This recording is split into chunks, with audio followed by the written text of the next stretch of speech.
चलिए आज हम एक और इम्पोर्टेंट टॉपिक करने जा रहे हैं। Vectors in plants and animals की बात चल रही थी। प्लांट्स के बारे में तो हमने पढ़ लिया कि जहाँ पर हमने एक important bacterium, soil bacterium, agrobacterium tumefaciens के बारे में पढ़ा, जिसके अंदर एक प्रॉपर्टी थी, नेचुरल जेनेटिक इंजीनियरिंग प्रॉपर्टी, जिससे वो अपना ट्यूमर इंड्यूसिंग डीएनए जो है या टीडीएनए जो है वो ट्रांसफर कर पाता था। और इसी प्रॉपर्टी को देखते हुए मॉलिक्यूलर बायोलॉजिस्ट ने क्या किया, उन्होंने अपना जीन ऑफ इंटरेस्ट उसी के थ्रू डालते हुए, उसी के अंदर इंसर्ट करते हुए रिकॉम्बिनेंट डीएनए बनाया, इंसर्शनल इनएक्टिवेशन की और अल्टीमेटली डिजायर्ड जीन को होस्ट सेल के अंदर ट्रांसपोर्ट किया। ये हम जानते हैं। देखिए आज एनसीईआरटी का एक पेज भी मैंने साथ साथ लिया है और इसके साथ साथ हम कुछ एक छोटा सा टॉपिक है, वेक्टर्स इन एनिमल्स। जरा हम इस वेक्टर्स इन एनिमल्स की बात कर लेते हैं। देखो यहाँ पर इंपॉर्टेंट वेक्टर्स इन एनिमल्स में हम आरएनए वायरसेस की बात करते हैं और वो है रेट्रोवायरसेस। देखो रेट्रोवायरसेस क्या होते हैं, सबसे पहले तो ये समझ लो जरा। देखो रेट्रोवायरसेस है आरएनए वायरसेस, और ये क्या करते हैं, ये यूटिलाइज करते हैं एक बहुत इंपॉर्टेंट एंजाइम जिसे हम कहते हैं रिवर्स ट्रांसक्रिप्टेज। और रिवर्स ट्रांसक्रिप्टेज का यूज करते हुए ये क्या काम करते हैं, बहुत सी ऐसी प्रोटीन्स बनाते हैं, बहुत से ऐसे जिन बहुत से ऐसे जीनोम प्रोड्यूस करते हैं जिससे कि क्या है, डिजीज कॉज होती है। These are disease causing viruses. और वो डिजीज कॉजिंग वायरसेस जो है, कौन सी डिजीजेस, जैसे आप जानते हो like AIDS, it's a retrovirus है ना। वेरियस टाइप्स ऑफ कैंसर्स, ये भी रेट्रोवायरसेस से होता है। अब बात को ध्यान से सुनिए। अब यहाँ पर इसी प्रॉपर्टी को साइंटिस्ट ने यूज किया कि इनके अंदर एक वायरुलेंस जीन थी। वो वायरुलेंस जीन क्या करती थी, अल्टीमेटली रिवर्स ट्रांसक्रिप्टेज का यूज करके डीएनए की प्रोडक्शन, आरएनए से डीएनए, डीएनए से फिर आरएनए, और अल्टीमेटली प्रोटीन की प्रोडक्शन हो रही थी। और वो जो प्रोटीन थी, या वो जो वायरुलेंस जीन की प्रोटीन थी, वो अल्टीमेटली क्या करेगी, वो डिजीज ही कॉज करेगी। अब इस प्रॉपर्टी को मॉलिक्यूलर बायोलॉजिस्ट ने यूज किया, बिल्कुल वैसे ही जैसे प्लांट्स के अंदर था। मॉलिक्यूलर बायोलॉजिस्ट ने क्या किया, इसी प्रॉपर्टी को यूज किया, और यूज करने के बाद उन्होंने क्या किया, डिजायर्ड जीन। देखो डिजायर्ड जीन को लिया गया, अल्टीमेटली उसे कहां इंसर्ट किया गया, इंसर्ट एट वायरुलेंस एरिया। जो भी वायरुलेंस एरिया होगा उस एरिया पे इंसर्ट किया। इंसर्ट करने के बाद आप जानते हो यहां पे क्या होगा, इंसर्शनल इनएक्टिवेशन। यानी वो जो वायरुलेंस एरिया है, अब वो क्या है, क्या वो कोई काम कर पाएगा, नहीं। इंसर्शनल इनएक्टिवेशन की वजह से क्या होगा, there is no virulence gene activation, वो खत्म हो गई। अब अल्टीमेटली क्या होगा, अब यहाँ पर जो करेक्टर, जो डिजायर्ड जीन का करेक्टर है वही शो होगा। यानी वो जो डिजायर्ड जीन है वो अपना करेक्टर शो करेगी। सो होस्ट सेल में क्या होगा, होस्ट सेल अंडरगोज, हम यहाँ कहेंगे, यहाँ पर इसकी क्या हो जाएगी, transformation, transformation and and shows multiplication. यहाँ क्या होगा, multiplication of gene of interest. इसी की मल्टीप्लिकेशन होगी, और वो जो जीन जीन ऑफ इंटरेस्ट होगा, वो जीन ऑफ जो इंटरेस्ट होगा वो क्या करेगा, अब देखो जीन ऑफ इंटरेस्ट क्या करेगा, वो अपने characters are produced. Gene of interest अपने करेक्टर्स प्रोड्यूस करेगा, और अल्टीमेटली क्या होगा, अब कहने का मतलब क्या हो गया कि अब ये जो रेट्रोवायरस था, अब ये क्या हो गया, इसकी वजह से क्या हो गया, the retroviruses now become, retroviruses become harmless. बात समझो, अब रेट्रोवायरस क्या हो गया, हार्मलेस हो गया। तो बात समझ आई। तो ये बहुत बहुत इंपॉर्टेंट है कि रेट्रोवायरस के अंदर से, रेट्रोवायरस का काम ही यही है कि वो रिवर्स ट्रांसक्रिप्टेज का यूज करके अपनी प्रोटीन्स बनाते हैं, यानी सेंट्रल डॉगमा रिवर्स। अब यहाँ पर अल्टीमेटली क्या होता है कि डिजीजेस ही कॉज करेंगे। अब साइंटिस्ट ने इस चीज को देखा कि हम ऐसा करते हैं कि इस डिजायर्ड जीन को, ये जो डिजायर्ड जीन है, इस डिजायर्ड जीन को इस वायरलेंस एरिया पे इंसर्ट करते हैं, इंसर्शनल इनएक्टिवेशन करवाते हैं, होस्ट सेल की ट्रांसफॉर्मेशन होगी, जीन ऑफ इंटरेस्ट की मल्टीप्लिकेशन होगी, कैरेक्टर्स प्रोड्यूस होंगे। कहने का मतलब क्या है कि जो हम चाहते थे वो हो गया, और अल्टीमेटली रेट्रोवायरस क्या हो गए, हार्मलेस हो गए। अब वो थोड़ी ना डिजीज कॉज करेंगे। तो ये सबसे इम्पोर्टेंट इसका पॉइंट है, सबसे इम्पोर्टेंट पॉइंट है। और एक छोटी सी लाइन यहाँ भी लिख रखी है, यहाँ भी लिख रखी है, अब ध्यान दो थोड़ा सा। अगर इस हाइलाइटर से हम पॉइंट करें, देखो, retroviruses have been disarmed. Disarmed का मतलब क्या हुआ, डिसआर्म्ड का मतलब है वही ये इंसर्शनल इनएक्टिवेशन। डिसआर्म्ड का मतलब ही यही है, इंसर्शनल इनएक्टिवेशन। और अल्टीमेटली क्या कर रहे हैं, अब उसको हम डिजायरेबल जीन्स को इंसर्ट करने के लिए यूज कर रहे हैं।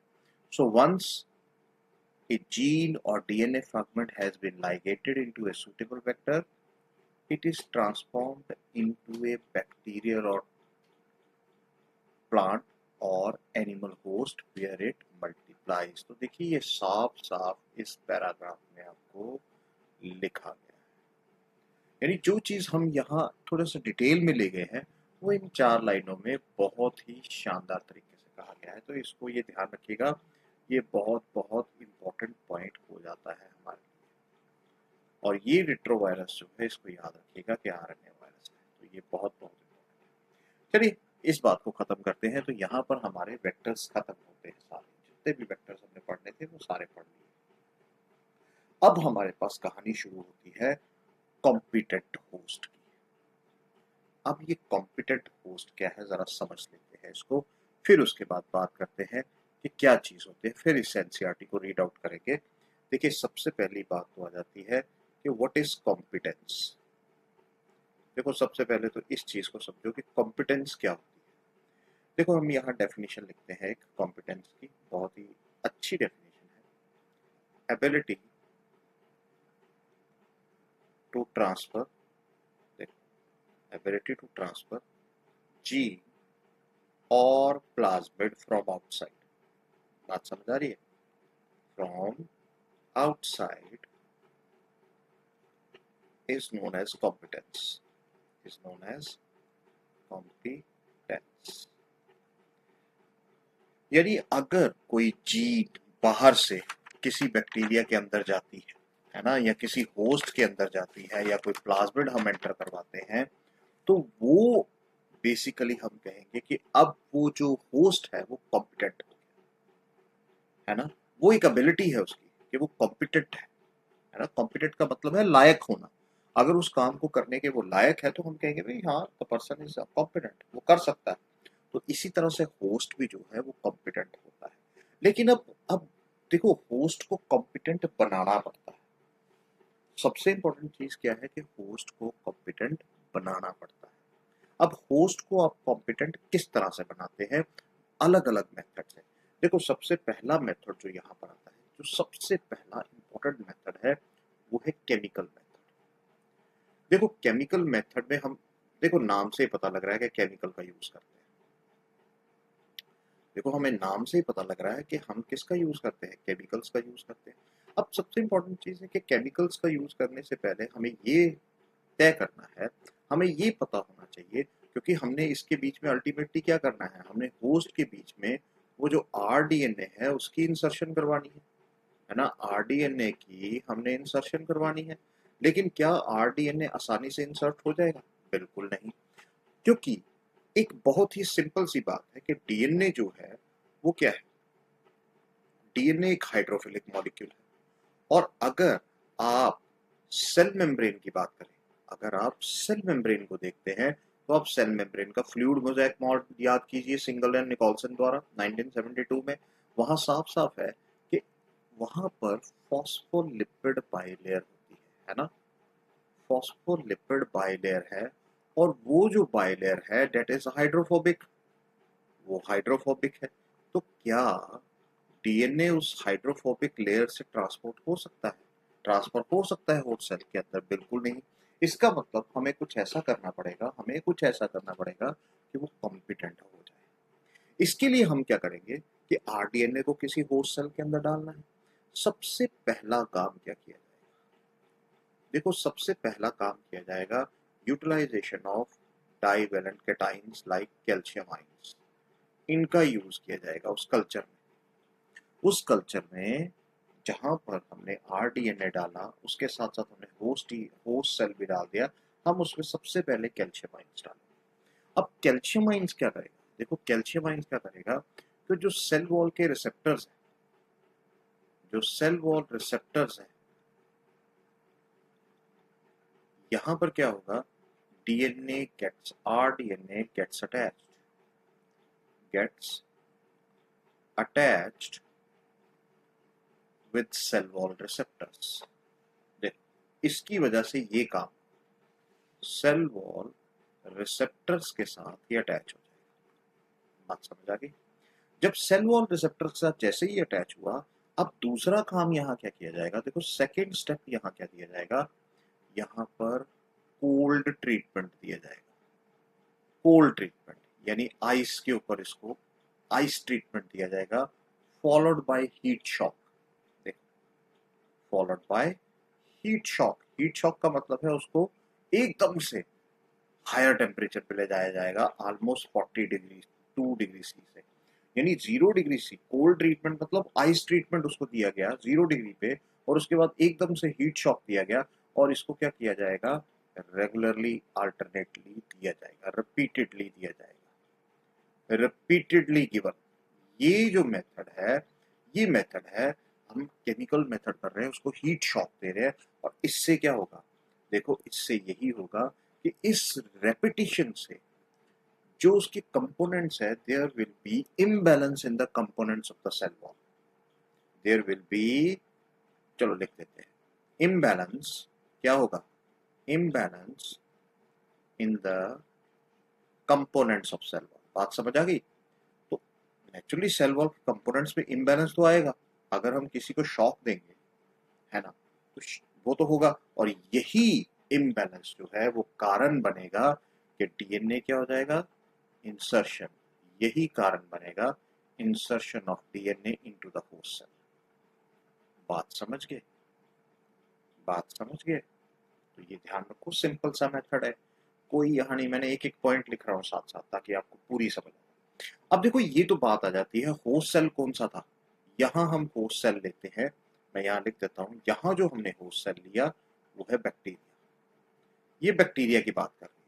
लेकिन अगर in case of plant cells, अगर प्लांट सेल्स हो तो फिर क्या करोगे? देखो, सबसे बड़ी बात है कि प्लांट सेल्स की वॉल तो चलो हम सेलुलोज से तोड़ लेंगे, लेकिन उसके बाद हमारे पास अंदर से निकल आएगा नेक्ड प्रोटोप्लास्ट। ठीक है? अब नेक्ड प्रोटोप्लास्ट जब आ गया, तो अब यहाँ हम उस कल्चर में, इसको कल्चर प्लेट में लेते हुए इसके साथ आरडीएनए तो डालेंगे डालेंगे, लेकिन क्या ये इंसर्शन होगी? नहीं। लेकिन इसको करने के लिए हमें क्या करना पड़ेगा? इसके साथ साथ हमें क्या ऐड करना पड़ेगा? Plus magnesium ions plus polyethylene glycol. देखो, यहाँ पर हम एक केमिकल डालेंगे, पॉलीइथिलीन ग्लाइकोल, और वो भी प्योर नहीं, 20% सोल्यूशन, 20% पीईजी। याद रखिएगा, शॉर्ट फॉर्म इसकी कई बार पूछी जाती है, पीईजी। तो 20% पीईजी डालने के साथ साथ अब क्या होगा? अब जब हम इसको थोड़ी देर के लिए डाल के रखेंगे, कुछ देर बाद हम क्या करेंगे? देखिए, आफ्टर सम टाइम हम इस पे कैल्शियम आयंस डालेंगे और उसकी कॉन्सेंट्रेशन बढ़ाएंगे। हम क्या करेंगे? कैल्शियम आयंस डालेंगे एंड एट हायर कॉन्सेंट्रेशन, यानी ज्यादा कॉन्सेंट्रेशन बढ़ाएंगे। और जब ये ज्यादा कॉन्सेंट्रेशन हम बढ़ाते हैं, तो इससे क्या होगा? These calcium ions, higher concentration, ये क्या करेंगे?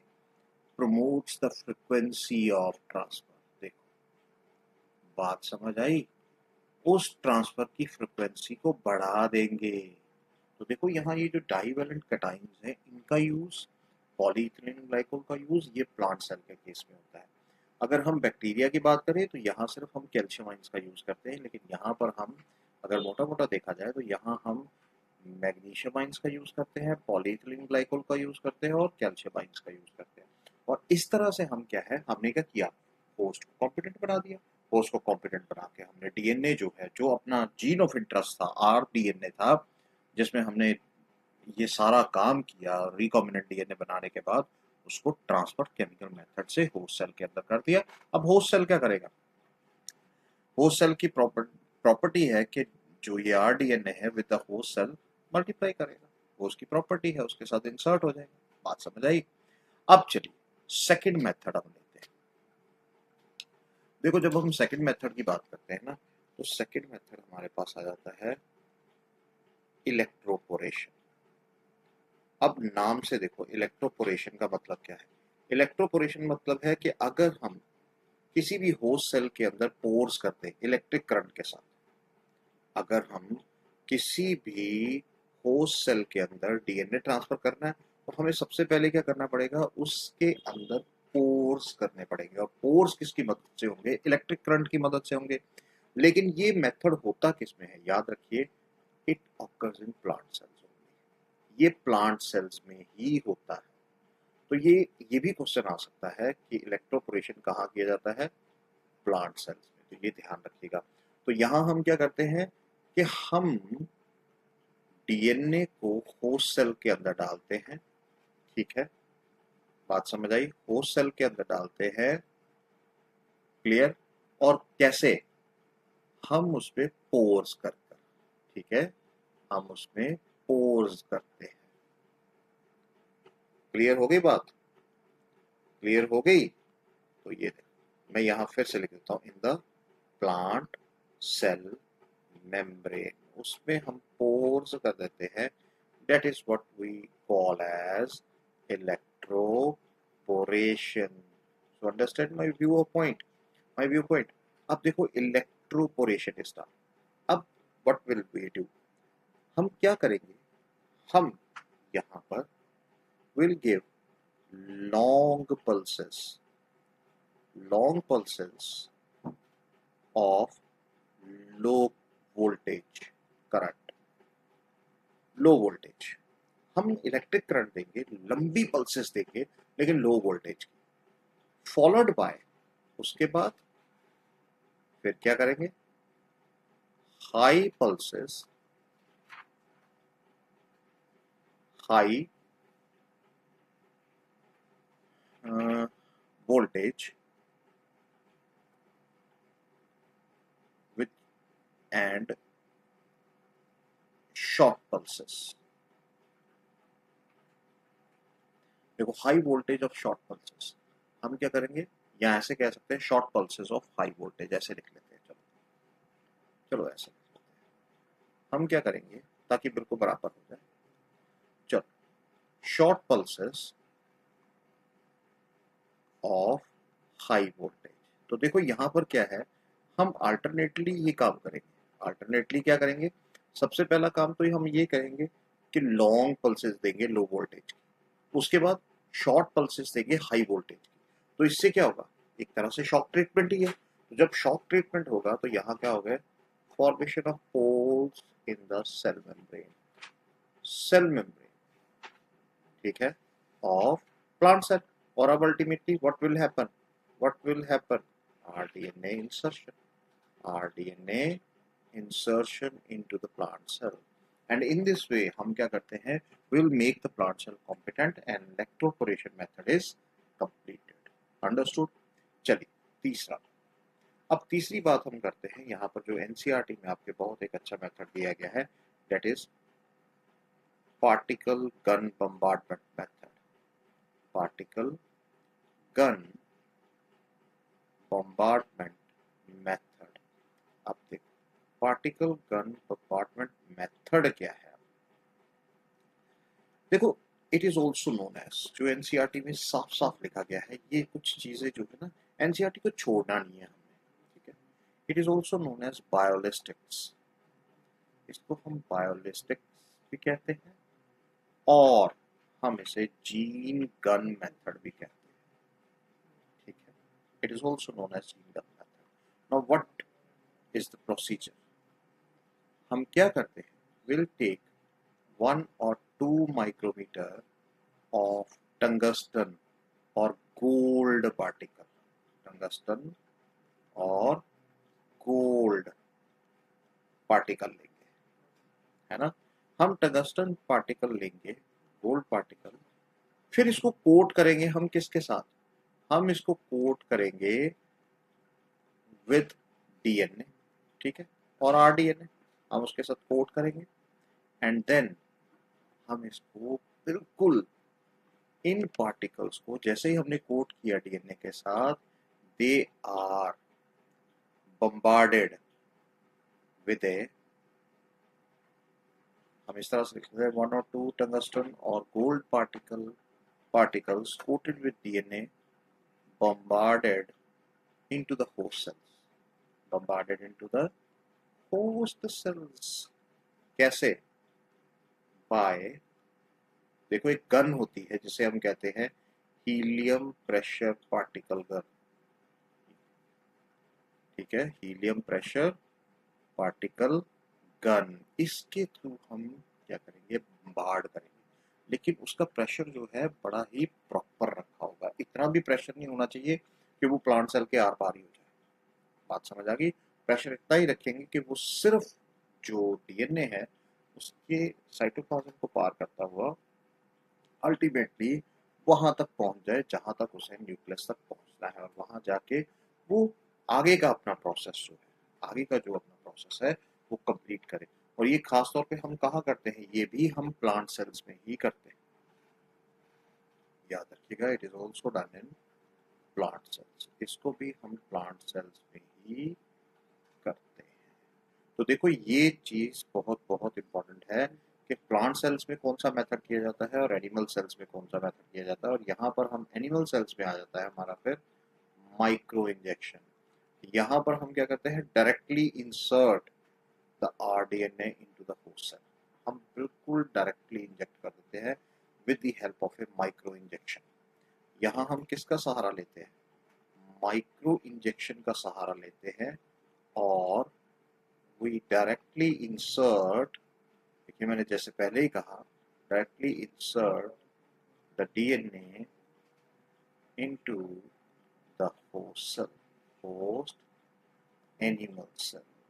बात समझ आई, बात क्लियर हुई, और किसकी मदद से, with the help of micro injection, या हम ऐसा कहें यहाँ पर एक सिरिंज यूज होती है जिसे हम कहते हैं micro syringe, with the help of micro syringe. तो ये याद रखिएगा कि माइक्रो इंजेक्शन एक ऐसा प्रोसेस है जहां हम माइक्रो सिरिंज का यूज करते हुए डायरेक्टली डीएनए को होस्ट सेल के अंदर हम डाल देते हैं। डीएनए कौन सा हुआ, याद रखो ये आरडीएनए की बात कर रहा हूँ, ये आरडीएनए की बात कर रहा हूँ। तो ये हमारा जो टॉपिक है ये कंप्लीट हो गया, और ये आपको बहुत बहुत एमसीक्यू देगा, इनमें से एक आधा एमसीक्यू आने की पूरी पूरी संभावना होती है, और खास तौर पे यहाँ पर पॉलीइथिलीन ग्लाइकोल जहाँ हमने लिखा था, ये जो मेथड है ये कई बार काफी बार पूछा जाता है। अब हम एनसीईआरटी को देख लेते हैं कि हमने क्या क्या पढ़ा, क्या वो सही भी पढ़ा कि नहीं पढ़ा। अब देखो एनसीईआरटी में साफ साफ चीजें जो लिखी गई हैं उसको समझ लेते हैं। देखो यहाँ पर हमने यही कहा था कि डीएनए एक हाइड्रोफिलिक मॉलिक्यूल है, ये यहाँ मेम्ब्रेन से पास नहीं हो सकता। क्यों नहीं हो सकता, मैंने इसका रीजन आपको बता दिया कि वो naturally hydrophobic nature of the phospholipid bilayer होती है।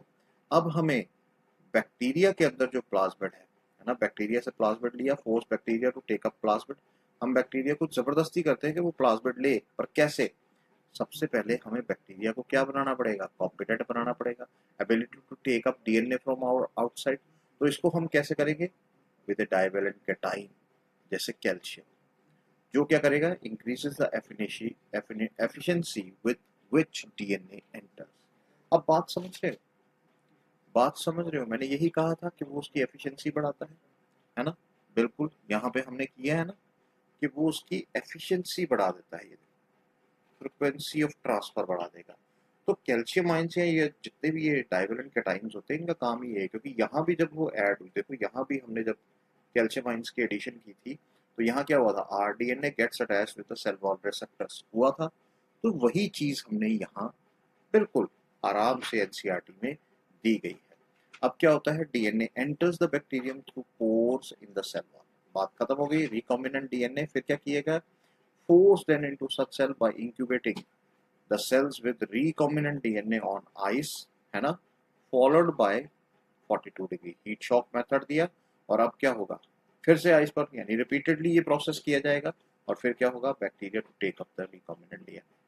बात समझ आ गई। हमने उसमें एक एक्स्ट्रा किया है, जहां हमने ये कहा है कि प्लांट सेल्स की भी बात की गई है कि प्लांट सेल्स में किस तरह से होता है with the help of polyethylene glycol and calcium ions. ठीक है, हमने वो थोड़ा सा एक्स्ट्रा किया है, और वो जरूरी भी है, कई बार आ सकता है। अच्छा, दूसरी वो यही कहता है कि ये तो अकेला मेथड नहीं है जिससे हम फॉरेन डीएनए को होस्ट सेल में ट्रांसफर कर सकते हैं। वहाँ एक माइक्रो इंजेक्शन प्रोसेस भी आता है जो एनिमल्स में होता है। यहाँ पर हम रिकॉम्बिनेंट डीएनए को directly nucleus of animal cell के अंदर, देखो ये इंपॉर्टेंट पॉइंट है, ये इंपॉर्टेंट पॉइंट है, ये इंपॉर्टेंट है, इसको ध्यान रखिएगा। दूसरा एक मेथड आता है सूटेबल फॉर प्लांट्स, ये भी इंपॉर्टेंट है। सूटेबल फॉर प्लांट कौन सा है, ये बायोलिस्टिक्स और गन मेथड, और पार्टिकल बम्बार्डमेंट गन मेथड भी कहा जाता है इसे। अब इसमें हम क्या करते हैं, cells are bombarded with high velocity micro particles, gold और टंगस्टन 1 माइक्रोमीटर और 2 माइक्रोमीटर के ही कोटेड डीएनए पार्टिकल्स होते हैं। हीलियम प्रेशर पार्टिकल गन से जोर से मारा जाता है ताकि वो जस्ट न्यूक्लियस के अंदर चले जाएं, और वहां जाके जो काम करना है वो विद द होस्ट सेल वो किया जाएगा। तो यहाँ देखो हम क्या कर रहे हैं, लास्ट मेथड में हम क्या कर रहे हैं, disarmed pathogen vectors which when allowed to infect the cell transfer the recombinant DNA into the host, है ना। सो ये देखिए, ये वही मेथड है जो हमने वहां भी किया, जहां पर हमने ये जो चीज है, जो हमने रेट्रोवायरस वाली बात की, तो डिसआर्मिंग ऑफ द वायरसेस होता है, तो वहां हम क्या करते हैं, अपनी जीन ऑफ इंटरेस्ट डाल देते हैं, तो वो काम कर लेते हैं। बात समझ आ गई। अब हमारे पास जो नेक्स्ट टॉपिक आएगा वो ये है कि टूल्स फॉर कंस्ट्रक्टिंग। अब हमने क्या है, हमने सारा कुछ पढ़ लिया है, कौन कौन से टूल्स चाहिए, हमने वेक्टर्स भी किए, हमने एंजाइम्स भी किए, हमने कॉम्पिटेंट होस्ट भी देख लिया। अब क्या आएगा, अब हमारे पास आएगा process of recombinant DNA technology. बात क्लियर हो गई? I hope you like the lecture. Thank you very much.